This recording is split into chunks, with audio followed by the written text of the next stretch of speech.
It is 4 p.m. We're bringing developing news.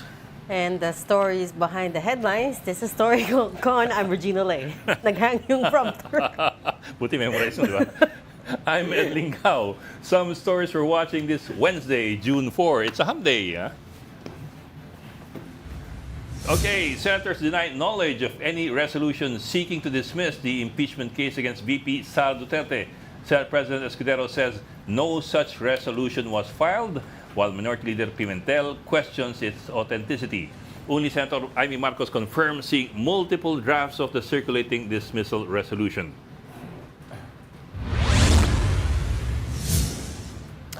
Tindig, Pilipinas, and Representative-elect Laila de Lima urged the Senate to immediately convene and begin the impeachment trial of the Vice President. De Lima warned that if the Senate fails to act, they may seek intervention from the Supreme Court to question what she called an unconstitutional delay. She also called on senators to file A a counter motion to prevent the case from being dropped with the congressional transition. Transport Secretary Vince Dizon admitted that the public transport modernization program is no longer viable in its current state. Dizon says most transport cooperatives struggle to repay vehicle loans, while only 40% of PUJs have consolidated nationwide. He also revealed that less than 20% of LGUs have completed route rationalization, further stalling the program. And PNP Chief General Nicolas Torre III warns that police officers who are caught, I suppose, with corruption or possibly with drug abuse, what are the other options? Warns that police officers caught planting evidence There will you be go. dismissed and jailed. He cited a case where a lieutenant colonel and 9 others were imprisoned for a fake buy-bust operation. Torre issued the warning amid his directive to intensify arrests, not just of drug suspects, but all criminals. And joining us today, we've got Storycon's resident Political heckler. Ayun, ikaw na nag-brand. That's your new title, political heckler. He takes pride in it naman eh. Yeah, that's true, no? Look at the smile, oh. I think we need something stronger than heckler now. Parang Cheshire Cat. Hindi, Statler and Waldorf nga eh, of the Muppet Show. Dami kasi nakakatawa sa ating bansa eh. Ay, Hindi ba nako. natatawa? Reg. Hindi, balik, iba yung, Have you been listening to her for the past week? Ako, ako hindi tinatawa. na natawa eh. Iba yung, I feel a different emotion from you. Okay, from the Philippine Star, we've got editor Tumatawa chief, ba to? Ami Pamintuan. Tumatawa ba Hi, yan? Ami. Yeah, tumatawa rin yun. Oh. Seryoso yan eh. Hi. Lemon naman, Hi, lemon happy nila. Wednesday. Lemon nila, Ito lemon niya. akala ko game over na, hindi pa nag-umpisa boxing. Exasperated siya rin isang araw. Kagabi raw, Exasperated namin, tigil nyo na yan. kagabi raw may binitawan si Ami na Sultan. Ang sabi ni Ami. Sabi niya, bahala na kayo. Ang gulo-gulo. Bahala kayo dyan. Exasperated na siya. Ano, Ami, feeling Tuloy pa mo, pala, tuloy. feeling mo ang Republiko Paranaque kakalas naman, gano'n. Tinan mo kayo, lahat denial na. Wala naman daw ganong klaseng resolution na nakafile. Saan kaya nang galing yun, ha? Mahaba-haba yung resolution na yun. Sino kaya nag-type nun? Pero ano bang natutunan Inamin natin? ni Amy eh. Yeah. Na nakakita siyang 3 Kaya draft nga. ng same resolution na yon. Oo. Oh. But I wonder, we're talking- where she saw it? Baka Parang may she saw it on nag-circulate social Hindi, media. baka pinapaikot muna para makita kung meron bang... To get It's the a trial pulse. balloon. may majority ba To na get the sentiment. Hindi mo naman pwedeng i-file ng matatalo. So, pina-float mo Oh, lang hindi muna. naman file pa. It was being circulated. Oo, circulated. Hindi mo naman pina-file. Hindi pa siya final. So trial balloon nga. Yeah, just to get the Hindi, sentiment. tinetesting yung sentimiento nung Ano kung- chamber. Kung konti lang makukuha mo, edi wala. Ano, may kwan yun eh. May legal infirmities yan eh. The Senate, as a Senate, cannot reject an impeachment case. They can only reject Yes. it as a trial court. So they have to Wala pang- convene as a trial court. Wala pa sila muna. as a trial court. What you're Well, saying is that they June can only 11. convict or acquit. They can. They Yeah. don't have any other option but to convene as a Yes, court No, and but convict or to acquit. hear it in the first place, right? Yeah. Before you get to the conviction or the acquittal, But you have to yung- convene and then you have to hear it. Yeah. But yung implication kasi ni Chief Escudero the other day was it's up to the plenary to decide if they want to convene as an impeachment Which court. is Never nga That's nabanggit what he yung, said 2 days hindi nga ago, nabanggit yung konstitusyon eh. Yes. Constitutional mandate yun, hindi naman mandate ng plenary. yun. Yes. No, yun. Pero So, mamaya, actually, marami ng constitutional violations itong proseso ito yung mga eh. nandito naman, Mga learned. nagpapanggap lang na learned eh. Mamaya, meron Oy, tayong... excuse me, yung Hoy, opinions... meron akong constitution ha, binasa ko na yun. Public accountability. Okay. Separate article Okay, so si on Ami public binas... accountability. Oo, kaya nga siya yung- hiniwalay Article eh. ano ba? Article 11 ano ba? Hindi, kaya siya hiniwalay. yung Article As a 11. function. Dahil hindi na siya Senado eh. Hindi siya legislative No, iba function. na siya eh. Hindi na siya Senado pag nagsimula na yung impeachment as a trial court. If I remember right, is it section 3 ba of Article 11? Article 11. Oh, Article 11, section 3. Oh, yan, napabasa tuloy ng Kaya nga nun, may Constitution lang si yun eh, Abby. may lang yung ano yun. But Actually, yeah, maiksi lang. that's a clear mandate.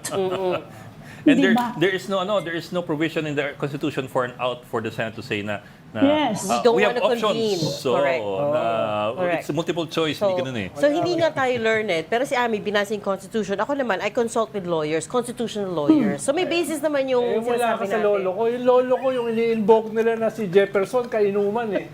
Ini-invoke nila nung isang araw si Jefferson eh. Uy, yung Jefferson manual. So kung lolo mo si Jefferson, ilan taong ka na Hindi, yung ngayon? lolo ko, kainuman siya. Kaya sabi ng lolo ko, mali ang mga pinagsasabi nila na yan, no? Mali nga. It's not anchored on any real constitutional provision. Yun yung issue. At saka mahalaga Pero kasi, pag binasa mo yung reasoning, no, Ronald, dun sa resolution na yon, whether it's true or not, yung takbo ng reasoning dun has been presented actually to the Senate. Eh. tama. Yung ganong excuse na wag na natin ituloy ito kasi ganito. Actually, nabanggit na rin yun dun sa Senate. Eh. Ang problema, yung reasoning na yun is, problema yung Kung reasoning, may ganung constitutional mandate, di ba, if you're worried about the Supreme Court, hindi gawin nyo lang ang trabaho nyo at bahala na si Batman kung may magdadala nun sa Supreme Court, di ba? Si Batman ay Bakit nasisisi. mo problemahin yun? oo. Pero si Incredible Hulk magagalit eh. You wouldn't like me when I'm angry. Alam mo, iba yan. Marvel Comic Universe yun. Iba yung Batman, DC Iba Universe yung yun. Batman, We're no? mixing it up pa. Hindi, nagko-crossover. Iba yan, oo. Hindi, sa Pilipinas nagko-crossover Usapan eh. natin eh. Nagko-crossover sa Pilipinas Iba yung yung mga Marvel sa DC. Just like, pwede naman i-crossover yung impeachment from 19th to 20th. Galing ng diba? hugot, oh. Pwede naman. It's very clear. The Constitution allows it, pero hindi ko alam saan yung galing interpretation ng iba. Well, it comes from Arnold versus Nazareno of 1950. It's a decision by the Supreme Court. Hindi na kainuman ng lolo ko yun. Si Arnold. Pero si Jefferson, kainuman mo. No. Si Jefferson, no. Tsaka si Jefferson magaling. Ganun lang, di ba? Ay, nako, we don't know who you're talking about. Pero, ano ba yan? So, we don't know at this point. And the thing with the impeachment resolution supposedly to kill it, what we've learned from all these years of reporting is, usually, where there's smoke, there's fire. Diba? Parang, okay. Yeah. Parang yung very first impeachment complaints sa Congress, nag-start off and everybody was denying. Tapos biglang, Tsaka Karoon na. ingat sila dahil yung impeachment ni Erap triggered an uprising. Diba? Pag nagalit yung tao, Yes. hindi mo alam kung saan pupunta yan. Is it diba? safe to say then, Ronald, at this point, parang the ship has sailed, they missed the window, they missed the opportunity? Depende kung anong ship. Oh. No, I mean to say, wala na yung parang wala na yung momentum. Now you're talking about potentially killing the impeachment when it should have been, triggered nung Well, ano pa lang, depende. Feb Dahil, March. halimbawa, several survey firms ang sinasabi, yung isa ay 90%. Ang tingin ay dapat litisin, dapat ituloy yung impeachment. Yung sa SWS, sinasabi 89%. So, ibig sabihin, hindi talaga, buhay pa siya. Buhay pa siya para sa maraming tao. Lalo na, mga Pilipino, nagiging lahat abogado pag impeachment eh. Lahat yan. Uy, totoo yun. Oo, Sabi ng lahat UP, yan, they see a jump in enrollments. Oo, sabi ng Lahat UP. yan, bawat kanto, may nag-i-interpret dyan. Diyan nga sa Philippine Star, sa baba niyan, pero ang dami dyan magiging abogado eh. Oh. Meron akong yung mga nagawa konstitusyon, ng may Carboy dyan. kopya ako. May Di mo kopya nga si akong Ami, nagbabasa na nga konstitusyon. ng konstitusyon. Dati naman, di naman nagbabasa ng Oo, konstitusyon niya. nagbabasa ako. Kahit naman ma-dismiss siya Oh, at may this article- point. may You article can 11 refile pa in siya the ngayon, no? 20th Di ba? Congress. Di ba? You can refile in the 20th Congress kahit i-dismiss nila. Punta na tayo doon sa tunay na Kahit- learned. Yeah. Pero kasi if you lose it now and then you refile, you lose political December. political clout in ascendancy. Parang talo ka na susubukan mo pa ba ulit? 'Di ba? May ganung rin na parang ayaw ng Pilipinong talunan eh. But again, do you Hindi have... naman yung mga Pilipino, mga Pedrong Kuto eh. lawmaker yan Kahit na talo gano'n. na. Kahit talo na mga Pilipino, Pedrong Kuto yan. Alam mo yung Pedrong Kuto? kahit, kahit lumulubog na sa kumuloy, hindi ko ganun pa. Sa kumuloy talaga. Alam mo, hindi ko ma-imagine ang kuto sa Ganun si kumuloy. Pedrong Kuto. Lumulubog na sa kumuloy, nagaganon pa. Hindi ko alam, I don't know how to react to that. Uy, pero... Pasok na natin ang guest Pasok na natin yung learned talaga. Dito mga nagpapanggap na may alam eh.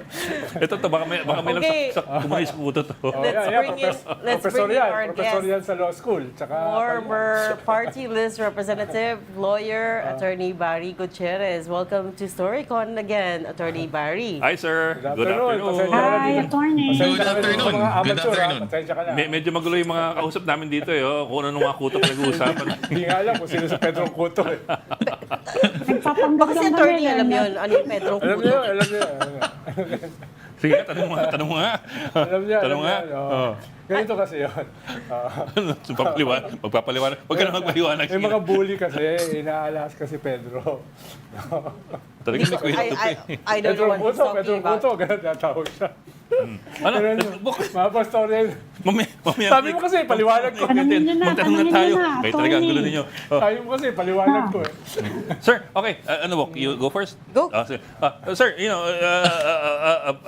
a lot of protests and angry voices over what's happening or what is not happening doon sa Senado with regard to the impeachment. Pero ang tanong ng marami siyempre kasi it's with the Senate now eh. What like it or not, we're just the captive audience now. What's the recourse here? What is the legal recourse here? And is there a legal recourse Oo. if they decide not to convene? Kahit, attorney, kahit hindi dinedeny ng Senate President itong lumabas na na mga papeles tungkol dito, resolution, no?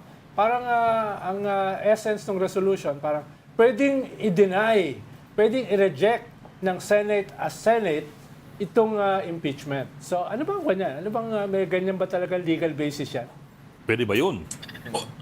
Well, una, dahil nga doon sa mga declarations coming from the Senate recently, particularly yung naging posisyon ni Majority Leader Francis Tolentino na kapag tumawid na into the 20th Congress, the Senate essentially loses its jurisdiction over yung filed impeachment complaint and it has to be refiled. Ano yun very very troubling yung mga ganung mga perspectives kasi kung titingnan natin yung paano tayo umabot sa puntong ito, hindi naman as if pinail to kahapon tapos wala nang oras di ba? Pinail ito December sa House of Representatives, sinampa nila yung articles of impeachment in February, and then for 4 months walang ginawa ang Senado. So to a certain extent, self-created yung crisis that the Senate is now claiming it is facing in terms of yung time remaining.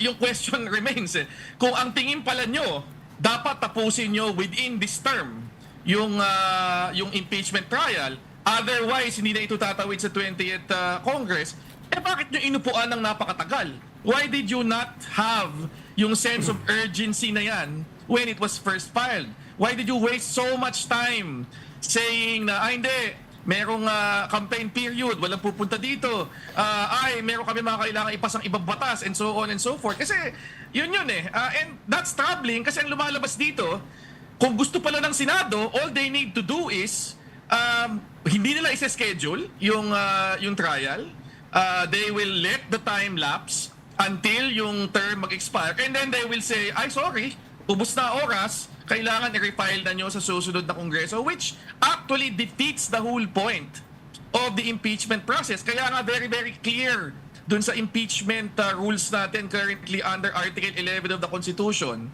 na may mga time frames May mga time periods. And then when the House actually files, ang word na ginagamit, forthwith. Hindi ko maintindihan anong mahirap intindihin dun. Any dictionary will tell you ang ibig sabihin nun immediately, agad-agad. And very basic rule naman of statutory construction, interpretation ng constitutional provisions ay the ordinary meaning is the meaning that is used. So, nagkakalukuhan na tayo dito di ba? Yeah. Parang inupuan, obvious naman na dinelay. And then if this will be allowed, it will set a terrible precedent for all future impeachments. Kung papayagan yung Senado na pwede palang ubusin nila ang oras, and then they will just claim, sorry, next Congress na ito, and hindi automatic na mag-refile, then they can effectively kill impeachments simply by doing nothing. So, mas malaki na yung issue dito kaysa doon sa issue ni VP Sara Duterte mismo, who ironically, actually, is one of the people who wants to actually have the trial at this point. So, ano yung recourse available? Well, actually, pwede ka mag-file ng mandamus, di ba, before the Supreme Court. And kung totoo na maglalabas sila ng resolution, supposedly creating invento na namang term to, de facto dismissal, pwedeng questionin yon before the Supreme Court. Ang problema mo lang, obviously, before the Supreme Court can actually rule on the matter, malamang sa malamang, umabot na tayo sa 20th Congress, in which case, iba na yung issue na pinag-uusapan. Nakalagay kasi doon sa non-existent na resolution, yung de facto dismissal. Non-existent dahil walang gusto mag-claim. So we just made up that term. Pero De facto actually, dismissal. that's a good point, attorney, no? Yung rule to proceed forthwith with trial is meant to protect both the accuser and the accused because it gives the accused a right to a speedy trial, which is, a right that's enshrined in the Constitution. Marami nakalimot na siguro noon that it also, it's a chance for her to present evidence to deny all the claims as she has done this entire time, right? Pero Yes. if hindi nga sila mag-convene as an impeachment court counter to what the Constitution calls for, what happens then? What's the scenario that we're looking at here? We're going to may crisis in the Senate then. Pwede bang kasuhan yung mga senador, attorney, or sa balota lang ang hatol sa kanila? Pwede ba silang kasuhan dyan na hindi nila ginawa yung kanilang function? Meron bang kahit wala pang president? Well, I'm sure, siguradong kapag hindi kumilos dyan, somebody will bring it to the Supreme Court. Una, meron ng pending na kaso si VP Sara Duterte. So that can actually be discussed by the court in the context of that pending case. Pangalawa, if the Senate actually passes the non-existent de facto dismissal resolution, I'm sure mayroong magpa-file din dyan sa Korte Suprema to question the constitutionality of such a move. Kasi kahit nabasahin mo yung buong Article 11, which talks about impeachment, walang nakalagay doon na may option ng Senate to dismiss an impeachment complaint. Yes. Di ba?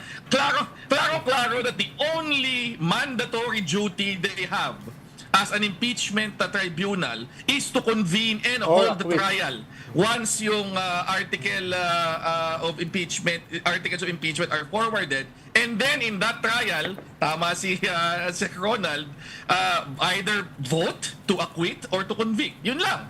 Walang dismissal dito na pinag-uusapan. So actually hindi ko alam kung ano ang magiging constitutional basis nila for this. And then sabihin mo nang maipasa yan, tumawid na tayo, SONA na, next Congress na, and then they will say, kasi mukhang ang posisyon yata ni Senate President Escudero ngayon ay the plenary is supreme. Na parang kung ano desisyon nila, yun ang masusunod. Superior sila to the Constitution, in effect. Pag nangyari yun, I'm sure somebody will bring it to the Supreme Court and magkakaroon tayo ng ruling on whether or not yung impeachment complaint can actually cross over to the next Congress. Pero ako, babalikan ko lang yung punto ko kanina na hindi na tayo dapat umabot sa point na ito Kung at the beginning, yan pala ang kanilang pananaw. I mean, honest to goodness, ang tingin talaga nila, dapat within the same Congress ma-resolve ang impeachment complaint. Ang hindi ko maintindihan, bakit wala silang ginawa? Parang ano yan meron kang project na isasubmit para sa klase mo, alam mo na due may deadline, tapos pepetics ka ng ilang buwan, tapos pagdating ng deadline, deadline pala, sorry, hindi na namin masasubmit, hindi na namin mahahabol. Parang ano talaga yun yung para sa akin napaka troublesome, di ba? At napaka-suspicious dito sa nangyaring ito dahil clearly, kung ganyan ang kanilang pananaw at ganyan ang kanilang ginawa, they had every intention to avoid an impeachment trial, which is contrary to kung ano yung sinasabi ng ating konstitusyon. So, may malinaw talagang paglabag na nangyari dito. Attorney, yung non-existent resolution, ang ini-invoke na violate daw yung right to speedy trial ng accused. May basis ba yun? Kasi di ba meron nasa Bill of Rights naman yung speedy trial, kaya lang, pwede mo ba yung ini-invoke in that circumstance? Unang-una, yung right to speedy trial, kung na-violate man, sino may kasalanan? Hindi ba sila rin? so punto, kung tingin pala nila, meron palang dapat pala na-resolve to kaagad. Di dapat, kundi na sila noong February. Parang ridiculous talaga sa akin yung sitwasyon na they will now make all sorts of claims na violate ang right to speedy trial, hindi naman continuing bloody ang Senate, therefore dapat natapos dito. Na kung totoo pala yan, di dapat inasikaso na nyo habang maaga pa. You had all the time in the world to do it. You had more than 4 months bago pa umabot sa June para gawin yan. And according dun sa timeline na pinrovide ni Senate President Escudero a few months ago, kung nagsimula sila ng June, dapat within 4-5 months tapos na sila. So kung sinimulan pala na dito noong February, di tapos na. Wala na sanang need to actually look at all these provisions and then use them as excuses as to why we cannot proceed with yung trial. Self-created ito Self-created na problema. Sila mismo ang gumawa ng problema. Ngayon, naghahanap sila ng kung anong dahilan para gawing excuse yung problema na iyon. Kasalanan niya ng Paris Fashion Week. Oo, Ngayon- Paris Fashion. ngayon- Kasi ni-schedule nila right Ngayon, now. Milan Fashion Week na. Okay, masyadong maraming Balikan events. ko lang yung tanong, kung sakasakaling umakit siya sa Supreme Court, meron bang penalty nga sa mga senators? Parang dereliction of duty, apart yeah. from huwag nyo Abrogation. na lang iboto yung mga yan uli. Ganon. Yun yung sinasabi Meron ko bang kanina. sanction in any way? Meron bang cases na pwedeng i-file? Wala kasing administrative, direct administrative Yes. liability. Although, yung ombudsman has a Yes. broad mandate to actually address any form of illegality or impropriety na ginagawa ng Dereliction mga of branches. duty. So, pwede Diba? technically the dereliction of duty under the ombudsman. Di ba? Ang gagawin mo. Kalimutan na natin, tapos na boxing. Technically, pwede silang masuspend. But Si Ami Puminton po yun. Si Ami hindi Puminton. hindi ako sa doon sa ganun So- kaya nga this is so I personally find it very offensive. Kasi 'di ba, nilalabag ang konstitusyon, tapos niloloko pa tayo doon sa dahilan pinapalabas na hindi sinusunod lang namin yung rules. Hindi sinunod ang rules Yun yung malinaw Hindi kayo nag-convene agad Yung pa lang. Pero, Yun attorney- yung original violation Opo, pero attorney, pero the fact is po, we're already at this point, talagang hindi matatapos itong impeachment na to within the 19th Congress. Sigurado na po yun. I mean, that's still a given already. The question lang is whether it will cross over talaga to the 20th. Now, my question is, Yes. by the way, what are your plans? What do you plan to do? Or do you or your colleagues plan to make any filings with the Supreme Court? Sabi nga ninyo, there are possibilities that there are legal recourses for lawyers to pursue to push this forward. Kaya po, meron po ba kayong mga balak? Well, may mga kinausap na ako who are actually already talking about yung intention to actually bring the matter to the Supreme Court.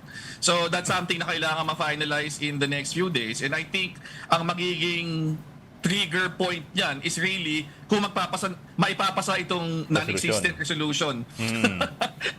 Pag naipasa yun, meron ka na kasing hawak na papel and you can go to the Supreme Court. Yes. Actionable. In other words, pag i-dismiss ng Senado itong impeachment charges. May relasyon ba yan, attorney, doon sa sinabi kanina ni Laila de Lima, doon sa press conference nila, na magsasampa sila ng mandamus sa Supreme Court? Well, hindi ko alam that's kung an option. sino kausap ni Senator, ni Congresswoman-elect de Lima. Ako naman salimpusa lang ako sa mga bagay na ito di ba? So, alam mo na yung Pedro Cotto. Hindi ko pala alam Pedro Cotto. Ito pala. Pwede ba, attorney? Pwede bang ipa-disbar yung mga senator? Hindi sila matatanggal na senator, pero pwede ba ipa-disbar? Galit talaga si Abby. Kasi, Yung mga di ba, lawyers. Yung mga lawyers can actually be subject to a disciplinary proceeding, di ba? Which can include a disbarment complaint. Yes. Si Francis Tolentino, ang daming kwan yan MMA. Yun, abogado MMA? yun. Yung mga nag-aaway-aaway doon, yung mga abogado Marami siya mga masteral. Masters. But okay. Yeah. So the elephant in the room, attorney, seems to be parang it feels like they're doing everything they can to try to avoid having to vote on the impeachment, right? Yeah. Because that will be obviously a very public thing. And either way, mababash ka, right? With whichever way you voted, at least that's what people are saying. Is that also the sense that you're getting? Yes, tingin ko naman talagang ayaw nilang malagay sa posisyon where they have to choose, where they actually have to take a side, where they actually have to stand for something dito sa impeachment. They'd rather sit on the fence until malapit ng 2028 when they can conveniently jump to kung sino man yung tingin nilang magiging paborable sa kanilang personal political interests.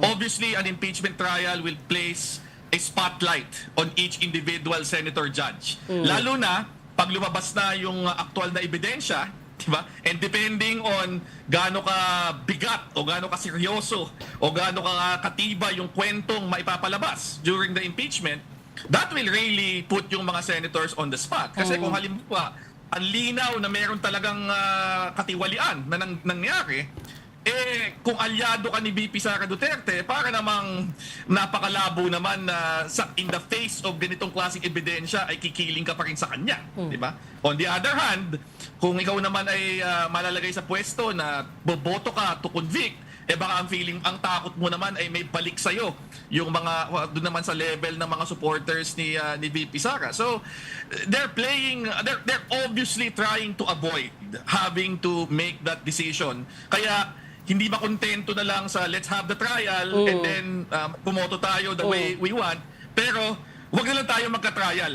Kasi para wag tayo lahat malagay sa alangan, which again, para sa akin is so offensive dahil ang nangyayari dito, yung napaka-importanting constitutional process na intended to protect yung mga ordinaryong mamamayan laban sa abuso at the highest levels is now bowing to political expediency and political interests ng mga individual na mga senador na mukhang hindi mahanap yung tapang na pumosisyon sa isang issue tulad dito. Pero di ba, attorney, hindi naman surprising yon dahil yun naman talaga ang norm. You do, Norm, pero that's not right because this is meant to be an apolitical exercise. And you, as a senator, you take an oath, diba? You take a separate oath as a trial, as a judge, right? That you will vote merely based on evidence. Right? So, kasi masasabi ko, Sec Ronald, di ba, hindi ba ganun naman lagi? Dati pa naman ganyan ang mga senador. Pero in the past, yung mga senador had the decency to hold the trial. Diba? Ngayon naman makikita ng ganito kalanta. Yun na nga So, okay. Because on the other side of it, hindi naman necessarily, we're not taking for granted it's going to be a conviction. What if yung evidence that they have on hand is so weak, di ba? Exactly. So we don't know what they're holding. It could be resibo lang na Mary Grace Piatos, whatever. It doesn't connect her directly to the what they're alleging. So for all we know, yun lang yung evidence nila on hand. So it could also benefit the Vice President. So the question is, But they also had the video of her. Ako kasi, yung ako kasi- video, on the basis of that video, you can convict That's one on... of the articles of impeachment. Iba kasi yung no namin sa no mo eh. That's one of the articles of impeachment. Her active threat against the Yun na yun. Is that One of those. evidence beyond reasonable One of doubt, those, though? Or you don't need Hindi, that high bar? sabi niya, hindi niya sinabi yun eh. Okay. Sabi niya, hindi Sabi niya, hindi niya sinabi yun. Oo nga, she didn't Hindi threaten. sinabi niya, it's not a real threat. Hindi, sinabi rin It's niya a na hindi niya conditional sinabi yun. threat. Nagbago na yung mga sinabi. Conditional daw, conditional. Teka, sir, Tinigilan na yung argumento nga na sinabi Okay, wait. Sorry. pag rape threat, lagi may kondisyon. Sorry, I have to break lang. Senate President Pro Tempore Jingo Estrada confirms the existence of a draft resolution Oh, yun pala eh. seeking Hindi to na dismiss non-existent. Vice President So, hindi na Duterte's siya impeachment non-existent. Eh, complaint. talaga makamili show. Sabi ni Senator Jingo, he saw the draft last Monday. Baka naman also the draft on social Oh, media. dalawa na yung nagsabi. Dalawa rin yung Ivy sabi. tsaka That's Jingo. Amy and Jingo. Ano, tanong mo, Kung may tanong mo. kopya ako ng draft, Sir, I have a question, sir. Allow me to be maliciously, allow me to be a malicious devil's advocate here. Okay. What if, because the administration has seen the numbers so far in the 19th and the 20th Congress, and they see little hope of getting a conviction at this point, both in the 19th and the 20th Congress. So what if they're trying to defer action until they can swing public sentiment and the Senate sentiment in favor of conviction? That's one element. The other element is this. What if they're also waiting for the ombudsman to retire, after which they can pursue a criminal case? Sabi naman nilang wini-wait. oo nga. So, gusto na lapit-lapit na nun eh. Teka lang. Kasi- Never mind. Alam mo, tawag tayo, waiting for Godot.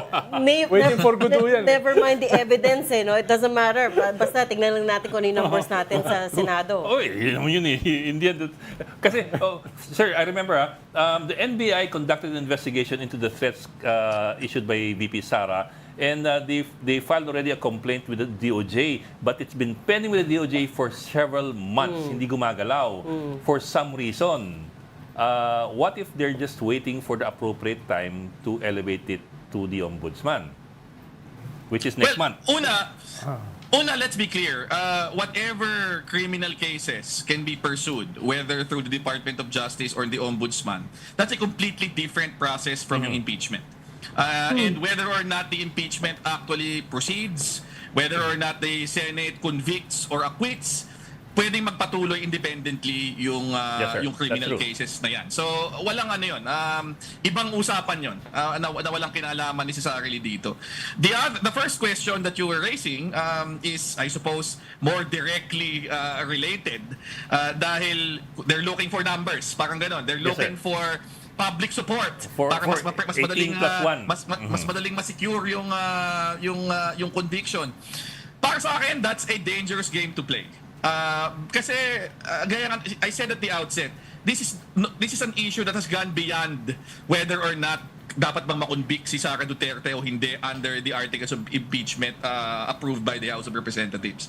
This already goes to the core of how to properly conduct a constitutional process of impeachment.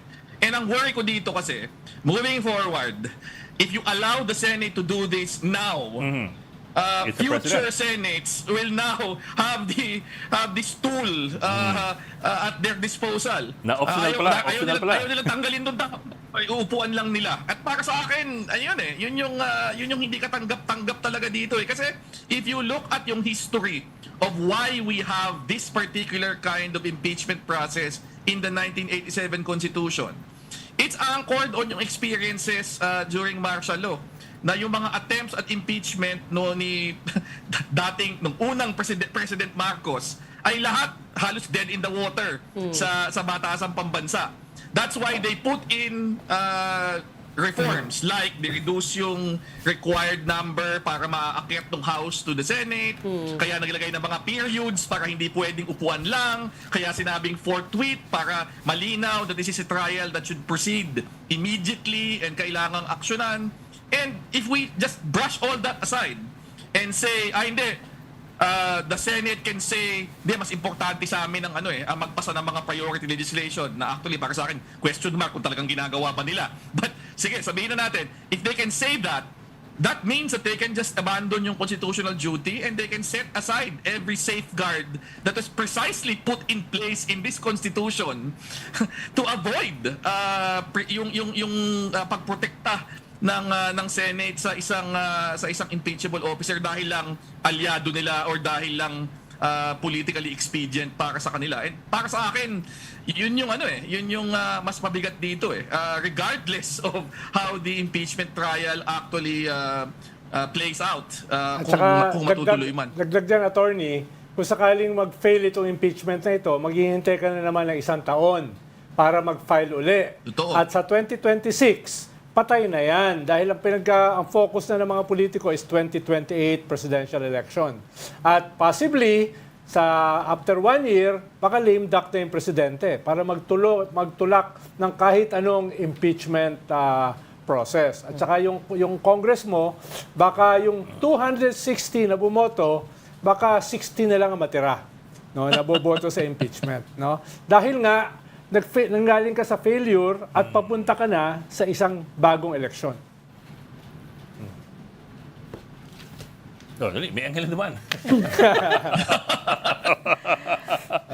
So mukhang may resolution nga. So alam mo na, si Pedro Cuto. Okay, attorney, since if there are no more questions on the impeachment, since we have you here, I was wondering if you could talk about yung cabinet revamp na hindi naging revamp. Parang Pacquiao. Non-revamp. What Parang pinakyaw yung did you tanong, think? diba? Kasi it's been almost 2 weeks no, since in-announce, tapos nakatatlong press conference na si E.S. Bersamin, and so far, Mga presidential assistants lang. last Cabinet kahapon, retention pala. Sino yun? Cabinet retention, hindi revamp. Sino yun? Sino yun? So, what did you think? Supposedly, Well, bold reset siya, yeah. pero... I agree that it did not live up to yung billing.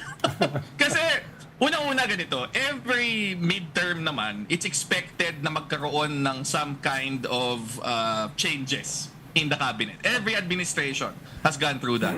Pero this administration made it a point na gawing malaking issue. Diba na? Hiningi lahat ang mga resignations ng lahat ng cabinet secretary, lahat ng mga head of agencies. Obviously, to support a narrative na we're turning a new leaf. Diba? Parang talagang yung mga hindi nagpe-perform, papalitan namin, magpapasok kami ng mga dynamic na mga tao. Dahil nagre-respond kami sa pangangailangan ng tao. And then, yun nga, after all that build-up, wala namang any major change. Yung mga tinanggal, nilipat sa iba. Except for a few. Tapos yung mga pinasok naman na, while there are some good names there, di ba? Banggitin ko na yung amin din, si Lelen Berderabe. For the most part, wala namang any groundbreaking, world-altering na talagang sobrang exciting itong appointment na ito. Titillating. So, hindi nag-live up to the hype. And nakakatawa dito, sila ang gawa ng hype, pero hindi sila nag-deliver on the hype na binild up nila. Sila gumawa. Do you there's some talk na all of this was just to ano palang sabihin, gently ease out si Solgen Guevara, because we know what he did, which is that he refused to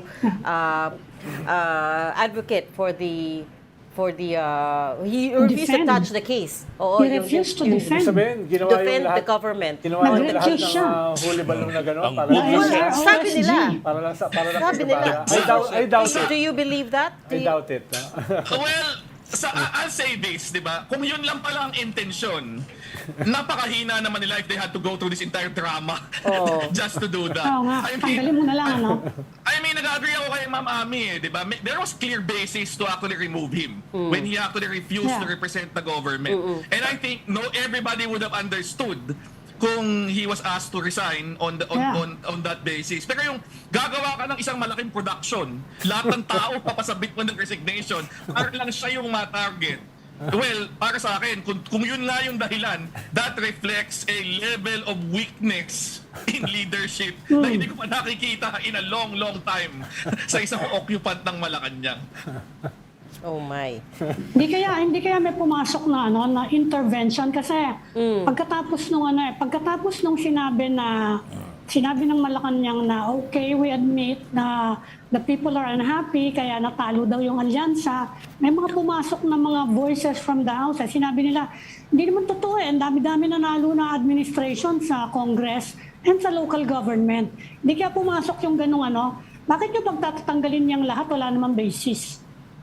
Well, kung gano'n, sa akin, dapat pumasok yan bago sila nag-announce na maghihingi sila ng ganitong resignation. Kasi magmumukha ka lang it makes you look weak, ineffectual, and even insincere.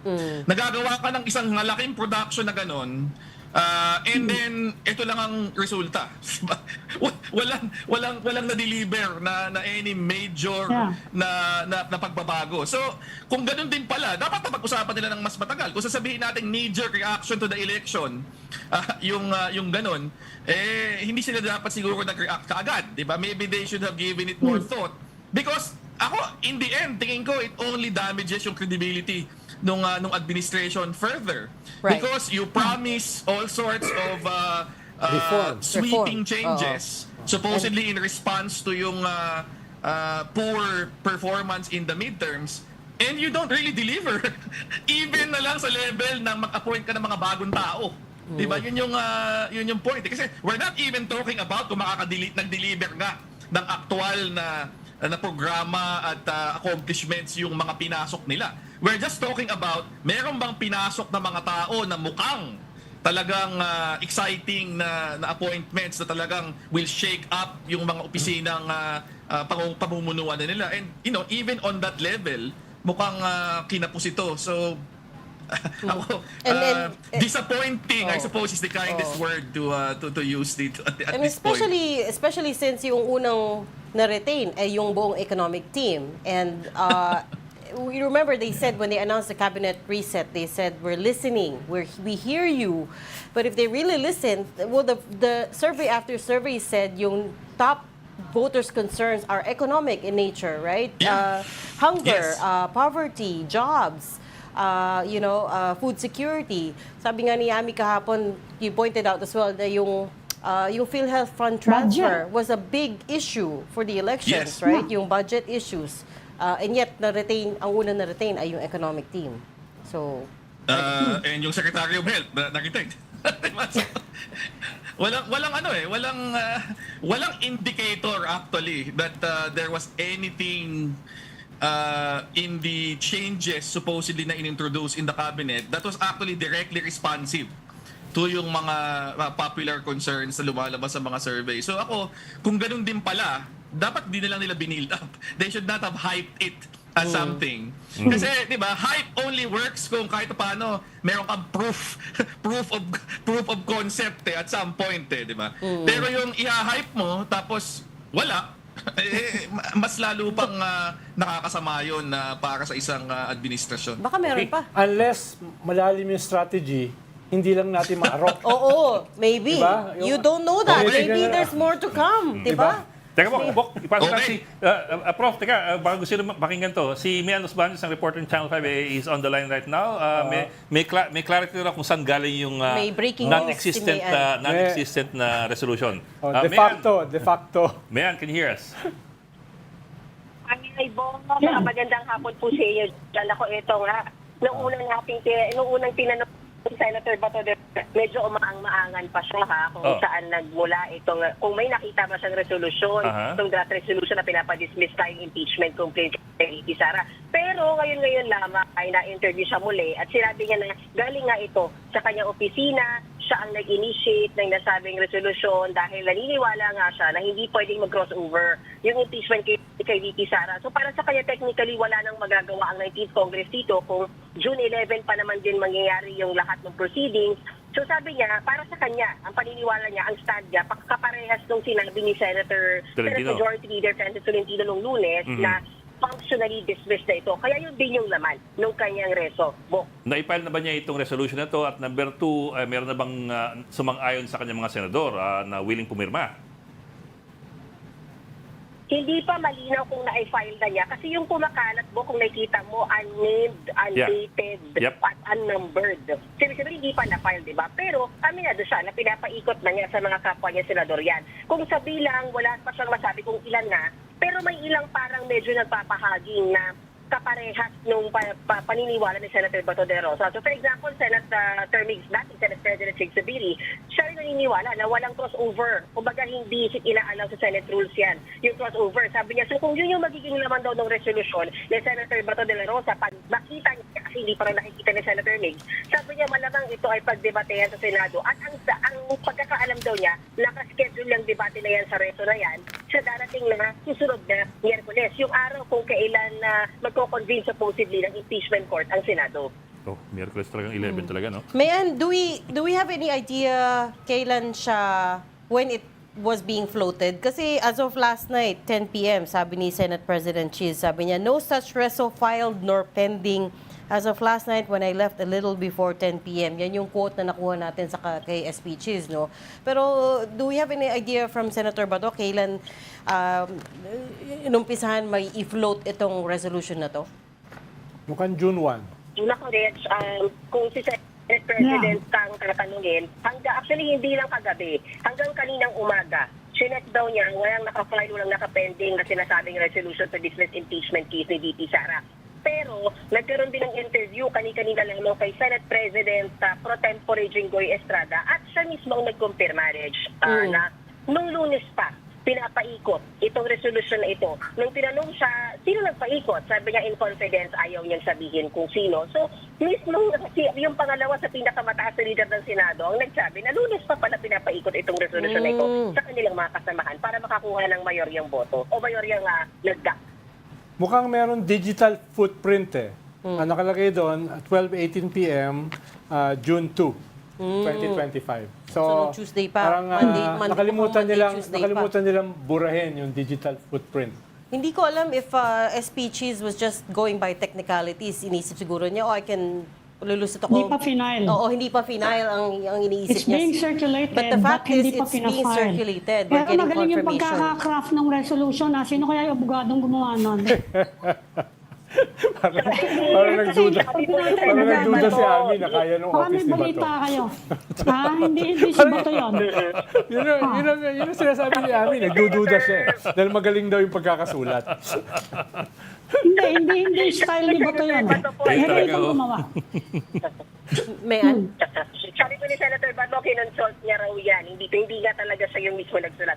Sabi niya, confident siya eh. Sabi niya may mga legal minds daw siya na kinonsulta dyan. But basically, Ma'am Annie, aminado siya na nagmula yung concept na yan doon sa speech, doon sa stand ni Senator Francis Tolentino na hindi na pwede mag-crossover. Therefore, dismiss na yan. Since wala naman na kayo halos magagawa sa 19, magko-convene kayo, tapos sinidi adjournment, so wala na yan. So doon magmula yung concept, and then saka daw nabuo itong resolution na ito.